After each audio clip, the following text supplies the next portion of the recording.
welcome to the Atomic Friends Show. Alright, so we're going to be reviewing Octopath Traveler 0. I played it on the Switch too. Alright, so Square Enix took a phone game that was scheduled to die on a server somewhere and turned it into one of the best JRPGs of the year. And then they made it 100 hours long, at least, because Square Enix cannot be stopped and only contained.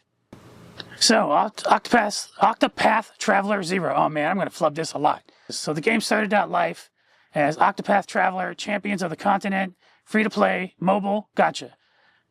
The kind of game where you pull a lever and pray the funny wizard falls out. And normally, when a gacha game winds down, everything in it just evaporates. See, my favorite gacha game, and one of the only ones I ever played and liked, which was Final Fantasy X Bravious. Final Fantasy X Bravious, that shut down, and then now that's becoming Final Fantasy Resonance, so apparently this is a thing. But I guess that's kind of a good way to get these things financed, from a point of view. Whatever.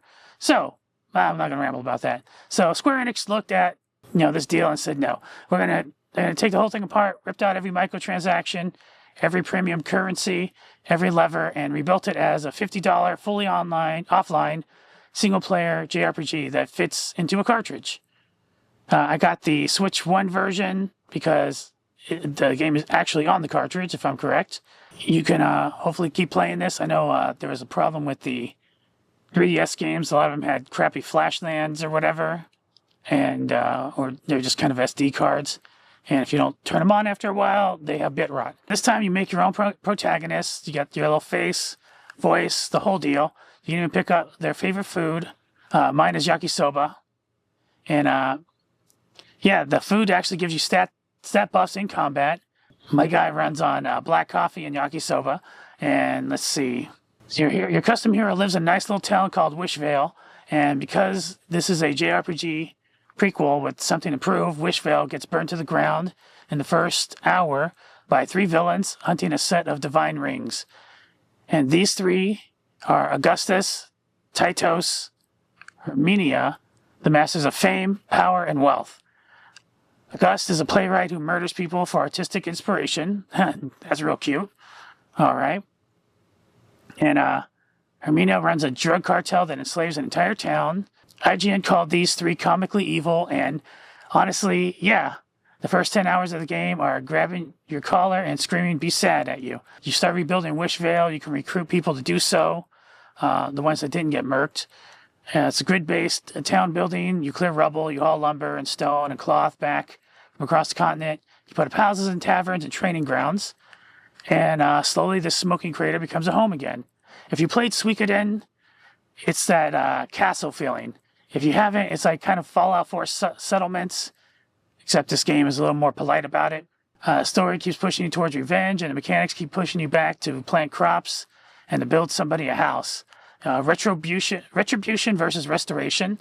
The game is quietly arguing that the rebuilding is the heroic part and the sword stuff is what you need to do along the way. It's kind of a beautiful idea, it's hidden inside the menus where I spend 40 minutes rotating a fence, and I'm constantly working on my character's build. I do like the job system in this game, and I do like building the town when you can. That's pretty fun. I do appreciate that.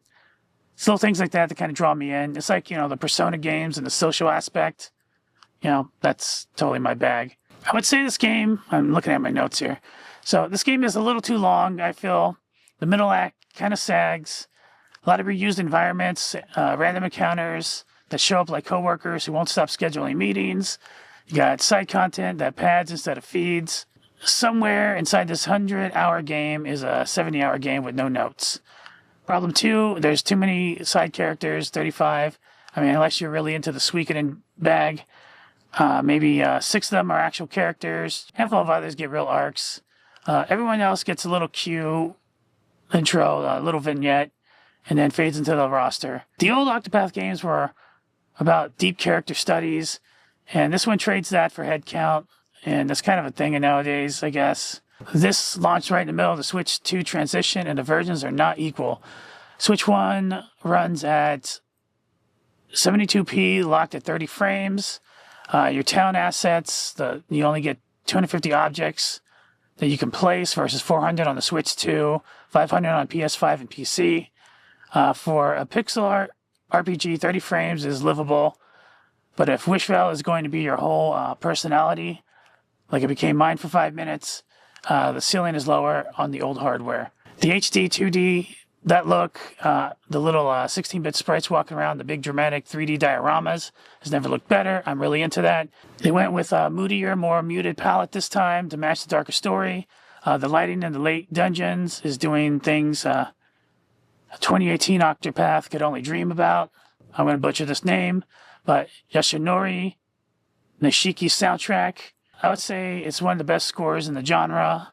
I've had that battle theme get stuck in my head, so...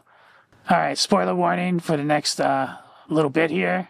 The true final boss makes you use your entire roster. I forgot all about this. Wow, yeah. This is a bit much, but kind of cool at the same time. I don't really know how I feel, actually.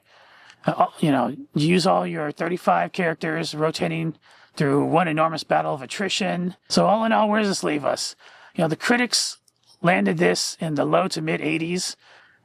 When I last looked, it was an 84 on Metacritic for the PS5, a 9 from IGN, a 34 out of 40 from Famitsu. The general agreement is that the combat and music are exceptional.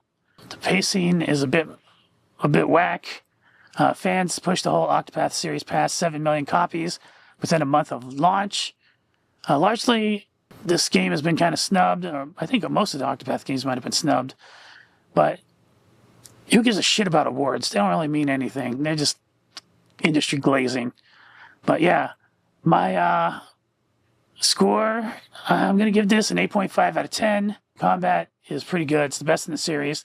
The soundtrack's top shelf. Square Enix is really bad about shutting down their gacha games.